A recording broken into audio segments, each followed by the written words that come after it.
Hi, I'm Ben Skydell. I teach here in the June Kollel, July Kollel, and the Dr. Beth Samuel's high school program.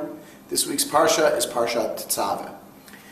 After describing the various articles of clothing that Aaron and his sons will wear during their service in the Mishkan, the Torah tells us as follows: V'heim yikchu et hazahav ve'et ha'tchelet ve'et ha'argaman ve'et tolad hashani ve'et hashesh. They therefore shall receive the gold, blue, purple, and crimson yarns, and the fine linen. The Talmud in Masechet Bava Batra, Daf Chet Amud Bet, utilizes a textual nuance in this specific pasuk, in this specific verse, to teach us a broader point about communal appointments and about what is proper and what is fitting for a community when they choose who is in charge of specific communal arrangements. On Daf Chet Amud Bet, as we mentioned beforehand, the Breita tells us about the various different charity organizations that any Jewish community is required to have, one of which is referred to as the Kupat Tzedakah, which is the charity allotment that is given out every week specifically to members of the community.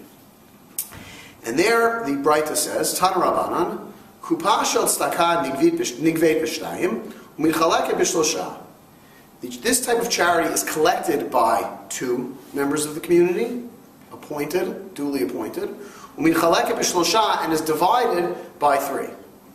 So later on in the Breita, the Gemara tells us that the reason why you need three people to give out the charity is because it is like Dinei Mamonu.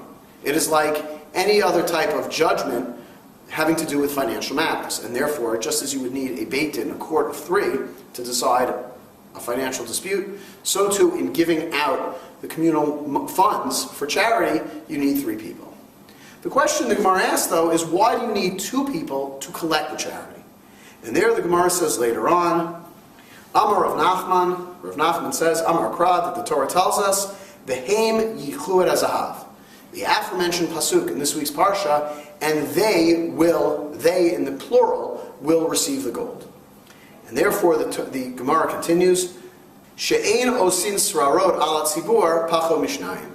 That we do not have any real communal appointments of less than two people.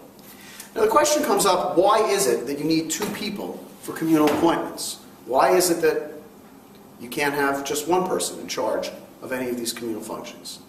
So interestingly enough, it's not because we don't trust the people. And this is a point made explicit in the Rambam's Mishnah Torah, where he writes as follows: Hakupa eina nigveit ela b'shnayim. This communal charity has to be collected by no less than two people. She'ein osin sra'al tzibur b'mamon pacha mishnayim. That we don't appoint people to financial matters less than two. However, the Rambam writes, Umutar la'amin echad al ha'ma'ot shel kupa. But once the money has been collected, you can't have one person and only one person who's in charge of holding the money until the time that it is to be allocated. So this is not necessarily a question of trust. So if it's not a question of trust, what is a question of? So Torah Tamima in his commentary on this week's Parsha says that there's a problem here of what he refers to as kavod hatzibur, the honor of the congregation.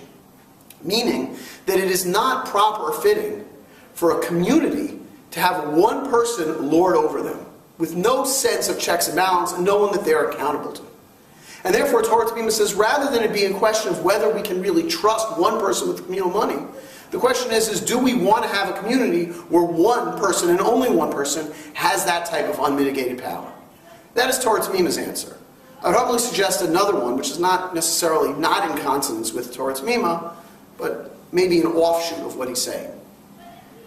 The words of Pirkei Avot, Ein dan yichidi el echad. In our religion, there is only one being in the world that has absolute power, and that is God and God alone. In a community of people who are not God, who are flawed, mortal, flesh and blood human beings, it's not fitting for one person to have that much power.